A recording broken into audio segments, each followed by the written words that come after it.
Today we will talk about examination worries among the students and how to excel or how to overcome those things. Normally हम life में देखते हैं बच्चों के लिए खास तौर से कि एग्जामिनेशन का हमेशा एक बर्डन रहता है एंड बच्चे हमेशा थोड़े लेजी होते हैं। तो ये बहुत बड़ी एक इशू हो जाती है कि हम टाइम भी बहुत ज़्यादा दे रहे होते हैं और उतने रिजल्ट्स भी नहीं आते हैं। So what to do in such scenario? So I have seen there are few things that in case we follow, तो ये आपके लिए बहुत हेल्पफुल हो सकती हैं ये बातें, अगर आप इनको थोड़ा अपने लाइफ में कोशिश करें कि इनको आप फॉलो कर पाएं। पहली बात इसमें है, you should have some purpose in your life.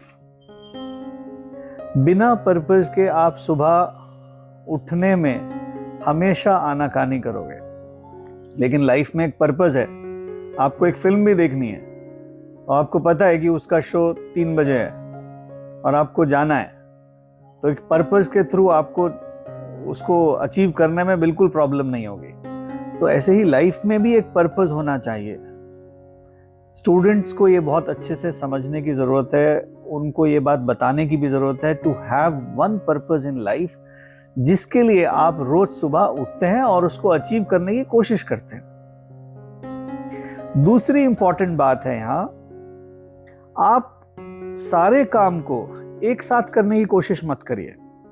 Normally एक हैबिट होती है कि जब भी एग्जाम्स होते हैं हम एक साथ सब कुछ पढ़ना चाहते हैं। Never try to do that. Try to do work in parts. छोटे छोटे पार्ट्स में डिवाइड करिए और उस काम को अच्छे से करने की कोशिश करिए, रादर देन कि हम सारे काम को एक साथ कर दें।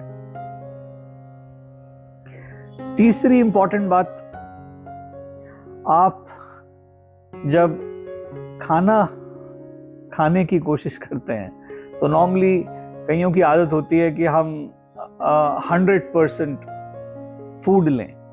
कोशिश करिए कि इसको 80% पे रोक दीजिए। Whenever you feel that you are done with food and you are 80% full, stop there. Do not have over food, so that your energy remains with you.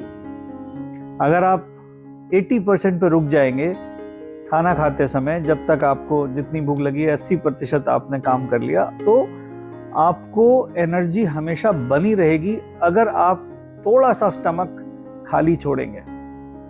ये बहुत इंपॉर्टेंट बात है। अनदर थिंग, जब हम किसी भी काम को करते हैं तो कोशिश करें उसको ऐसे करने की कोशिश करें जैसे पहली बार कर रहे हैं। एक नए काम को करने में हमेशा एक क्रेज होता है। आप कोई भी चैप्टर पढ़ रहे हैं तो ऐसा नहीं कि पहले पढ़ा हुआ है तो I am going to study it like that, क्योंकि पढ़ा हुआ है तो just I will just go through. No, आप कोशिश करिए कि उस काम को आप जैसे एक नए काम को करते हैं बिल्कुल उसी तरीके से उसकी शुरुआत करिए। उसका क्रेज हमेशा बना रहता है। ये बहुत इंपॉर्टेंट बात है। उसके अलावा एक बात और बहुत जरूरी है, ऑलवेज एम्ब्रेस इम्परफेक्शन। इम्परफेक्शन को कभी भी आप ये मत सोचिए कि मुझे कुछ ना कुछ करके इसको अभी के अभी इसको सारी बात को सॉल्व करना है।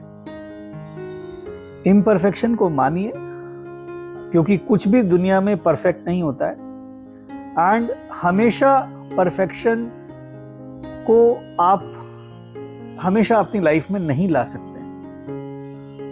तो कोशिश करिए कि आप जो काम कर पाते हैं उसमें टाइमली एक्शंस ले लेके जितना उसको इंप्रूव कर पाते हैं उसमें सेटिस्फाइड रहिए।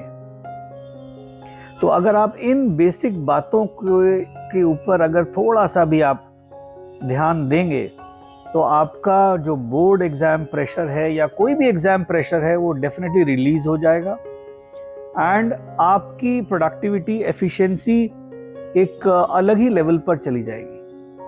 I hope you will follow this advice and take it as a normal routine कि दिन में हमको अगर आगे बढ़ना है तो हर दिन मुझे इस तरह से अपनी लाइफ को जीना है।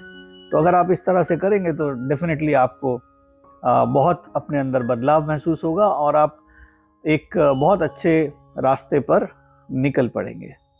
धन्यवाद।